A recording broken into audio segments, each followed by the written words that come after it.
देव समाचार 24x7 से अंकित सिंह बोल रहा हूं। मैं इस समय भाजपा कार्यालय में मौजूद हूं और हमारे साथ भाजपा के एक वरिष्ठ नेता प्रदेश के महामंत्री प्रदीप वर्मा जी मौजूद हैं और हम आपसे जानने की कोशिश करेंगे कि इस समय प्रदेश में जिन्होंने 3 साल इस प्रदेश की सेवा दी हो और आज वह 22 दिनों से अपने नौकरी को लेकर के, अस्थायीकरण को लेकर के लगातार वो धरने पर बैठे हैं और सरकार अभी भी उनकी हाल खबर, उनकी मांगों को सुनी नहीं गई। हम आपसे जानना चाहेंगे कि आप क्या कहें।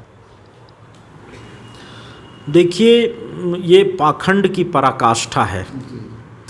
आज सत्ताधारी दल के लोग घड़ियाली आंसू बहाने के लिए और अपने पाखंड का प्रदर्शन करने के लिए उत्तर प्रदेश किसानों के आंदोलन की सुध लेने तो चले जाते हैं और वहीं झारखंड की राजधानी रांची में इस प्रांत का नवयुवक जिस प्रकार से ठगा महसूस कर रहा है और अपने भविष्य को लेकर आंदोलन कर रहा है।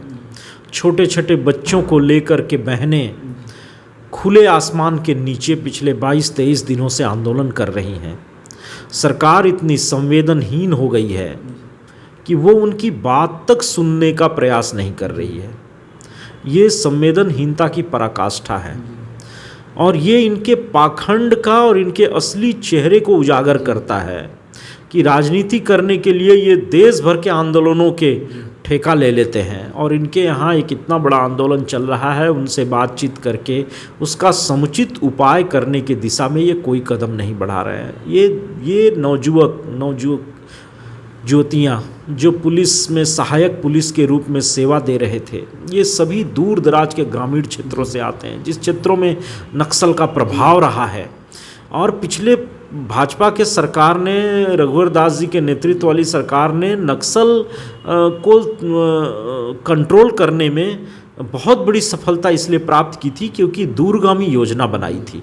वहाँ के नौजुवानों को रोजगार दिया, उन्हें शासन व्यवस्था से जोड़ा। इन चीज़ों को लेकर के ये बहालियाँ हुई थी। आज जब वो अपने नियमितीकरण के लिए, उनकी सेवा विस्तार के लिए, उनका मानदेय बढ़ाने की मांग लेकर के और धरने पे बैठे हैं तो सरकार उनके साथ अमानुषिक व्यवहार कर रही है, उनकी बात नहीं सुन रही है, उनको उनके हाल पे मरने के लिए छोड़ दिया। ये संवेदनहीनता की पराकाष्ठा है। जहाँ तक हम इनके मैनिफेस्टो की बात करें, इन्होंने 1 साल में 5 लाख रोजगार देने का वादा किया था, लेकिन ये रोजगार देने के बजाय जो देश की प्रदेश की सेवा कर रहे थे उनका रोजगार कहीं ना कहीं छीनने का काम कर रहे हैं। देखिए, ये झूठे वादे करके सत्ता में आई हुई सरकार है, जनता को भ्रमित करके सत्ता में आई हुई सरकार है, जनता को विभाजित करके, जनता को के बीच विभिन्न प्रकार के झूठे भ्रम फैला करके सत्ता में आई। आज पूरे प्रदेश की जनता इनसे हताश और निराश है। जिस प्रकार से इन्होंने वादा किया था कि हम 5 लाख नवयुवकों को रोजगार देंगे, हम किसी को भी संविदा पे जो लोग हैं उन्हें सभी को हम नियमित कर देंगे, ऐसे बहुत सारे लोग लुभावने वादे करके ये सरकार सत्ता में आई थी। अपना वादा निभाना तो दूर, इस कोविड के कठिन कालखंड में जो मिनिमम जिम्मेवारी इन्हें अपनी निभानी चाहिए वो जिम्मेवारी निभाने में भी ये व्यर्थ रहे हैं।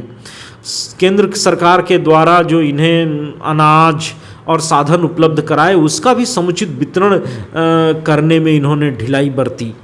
टीकाकरण का देश भर में झारखंड ऐसा राज्य रहा जहां सबसे अधिक टीके बर्बाद किए गए।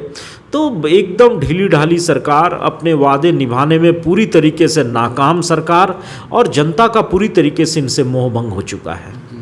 जहाँ तक अगर हम पुलिस कर्मियों की बात करें तो नक्सलवाद क्षेत्र से आते हैं और आज उन्हें ये डर सता रहा है कि अगर हमारी नौकरी चली जाती है तो हमें वापस गांव लौटना पड़ेगा और ऐसे में कहीं ना कहीं हमें नक्सलियों की प्रताड़ना झेलनी पड़ेगी। इस बात को लेकर के वो बहुत चिंतित दिखते हैं अगर उनसे बात की जाती है। निश्चित रूप से जब ये 5 वर्षों से पिछले सरकार में इनकी बहाली हुई थी तो नक्सलियों से इन्होंने खुल करके लोहा लिया, ये लड़े उनसे। आज जब ये अपनी नौकरी खो करके वापस गांव लौटेंगे तो कहीं न कहीं बदले की भावना से नक्सली इनके साथ खराब व्यवहार कर सकते हैं। इनके जान की सुरक्षा की गारंटी सरकार को लेनी चाहिए। ये इतने कम है। दूसरा है कि इस 5 वर्षों की नौकरी के बाद इनकी आयु निकल गई, आगे ये कहाँ नौकरी खोजने जाएंगे। ऐसी कई समस्याएं। और एक बहुत गंभीर बात यह है कि ये ट्रेंड लोग हैं, इन्हें प्रशिक्षित किया गया, सहायक पुलिसकर्मी के रूप में ट्रेंड है। ये लौट के जाएंगे और कहीं दबाव में, कहीं कुछ में इनके साथ कुछ गलत व्यवहार हो गया तो ये राज्य की जनता के लिए बहुत बुरा होगा, बहुत बुरा होगा। वहाँ की अगर स्थिति को देखा जाए पुलिसकर्मियों की, तो उसमें से 80% ऐसे लोग हैं जो बीमारी से ग्रसित हैं। वहाँ पहुँचने के बाद खुले आसमान में रहना, बारिश में भीगना, मच्छर काटना, पानी की पर्याप्त व्यवस्था न होना, वहाँ परिसर में इस समय गंदगी भी है हैंडपम्प वगैरह के पास, तो ऐसे में वो बीमारी से ग्रसित हैं। और उनका कहना है कि जब तक हम 2-4 लोग यहाँ एक्सपायर नहीं कर जाएंगे, यहाँ मर नहीं जाएंगे, तब तक ये सरकार चेतने वाली नहीं है। और कहीं ना कहीं ये सरकार कुंभकर्ण की नींद तो नहीं सो रही है। देखिए, भारतीय जनता पार्टी के आदरणीय प्रदेश अध्यक्ष जी स्वयं गए थे उनका हालचाल लेने के लिए, हमारे विधायकगण गए थे हालचाल लेने के लिए, और लगातार भारतीय जनता पार्टी के कार्यकर्ता उनको जो भी संभव सहायता है उपलब्ध कराने का प्रयास कर रहे हैं। और सरकार के संवेदनहीनता, जैसा मैंने पूर्व में भी कहा, कि पराकाष्ठा है। बगल में फुटबॉल स्टेडियम है और भी कई आधारभूत संरचनाएँ हैं जहाँ इनके मिनिमम रिक्वायरमेंट का, महिलाओं को नहाने का, शौच जाने का व्यवस्था करना चाहिए। खुले आसमान के नीचे उनके बच्चे रह रहे हैं, एक चिकित्सकों की व्यवस्था, 2200 की संख्या में लोग रह रहे हैं। और ये राज्य की जनता है, राज्य के नवयुवक हैं, इनके भविष्य की चिंता करना, इनके भविष्य को सुरक्षित करना ये सरकार का कर्तव्य होता है। सरकार तत्काल इसकी व्यवस्था करे, भारतीय जनता पार्टी इसकी मांग करती है। अगर महंगाई की बात करें तो पेट्रोल इस समय प्रदेश में 100 रुपये 2.0 पैसे है और डीजल 99.77 पैसे है। यहीं डीजल पेट्रोल की बात छोड़ें, सब्जियां भी आकाश चूम रही हैं महंगाई में। प्याज 50 रुपये किलो और टमाटर 60 रुपये किलो है। तो क्या इन्हें बाहर से कहीं न कहीं सब्जियों का आयात करना चाहिए? देखिए, जहाँ तक पेट्रोल डीजल की बात है, कई भारतीय जनता पार्टी शासित प्रदेशों ने अपने यहाँ राज्य के वैट में कमी करके 5% तक वैट में कमी करके राज्य की जनता को राहत पहुँचाई है। राज्य सरकार को भी अपने हिस्से का जो वैट है उसमें कमी करके राज्य की जनता को इससे राहत पहुंचानी चाहिए। और जहां तक पेट्रोल डीजल के मूल्य का बात है, तो अंतर्राष्ट्रीय मूल्य से इसका संबंध है, तो बहुत ज़्यादा उसमें अपना कंट्रोल रहता नहीं है। लेकिन जो राज्य का जो वैट है वहाँ कमी करके जनता को राहत पहुंचाई जा सकती है। राज्य सरकार को इस दिशा में सोचना चाहिए। और जहाँ तक महंगाई की बात है, अब तो पूरा देश एक बाज़ार है, देश भर में किसान अपना प्रोडक्ट कहीं भी बेच सकते हैं, कहीं से भी खरीद सकते हैं। तो जहाँ पर चीज़ें सस्ती हैं और है, वहाँ से मंगा करके महंगाई को नियंत्रित करना चाहिए। और राज्य के जो किसान हैं उनका उचित मूल्य पे उनका सामान खरीद करके सीधे बाज़ार तक पहुँचे, इसकी व्यवस्था करना चाहिए। बहुत बड़ा महंगाई होने का बहुत बड़ा कारण बिचौलिया होते हैं, जो औने पौने दाम में तो किसानों से सब्जियां और अन्य खाद्य सामग्रियां खरीद लेते हैं, लेकिन बाजार तक आते आते उनका मूल्य बहुत बढ़ जाता है। तो बिचौलियों पे कंट्रोल करके और किसानों को उचित मूल्य मिले और वहीं कंज्यूमर को, जो उपभोक्ता हैं, उनको सही मूल्य पे खाद्य पदार्थ उत्पन्न हो, ये देखना भी राज्य सरकार का काम है। राज्य सरकार को इस दिशा में योजना बना करके काम करना चाहिए।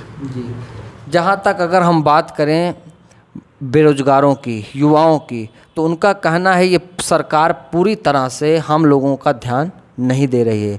अगर बीजेपी सरकार होती तो कहीं न कहीं हमारे लिए अवसर पैदा होता।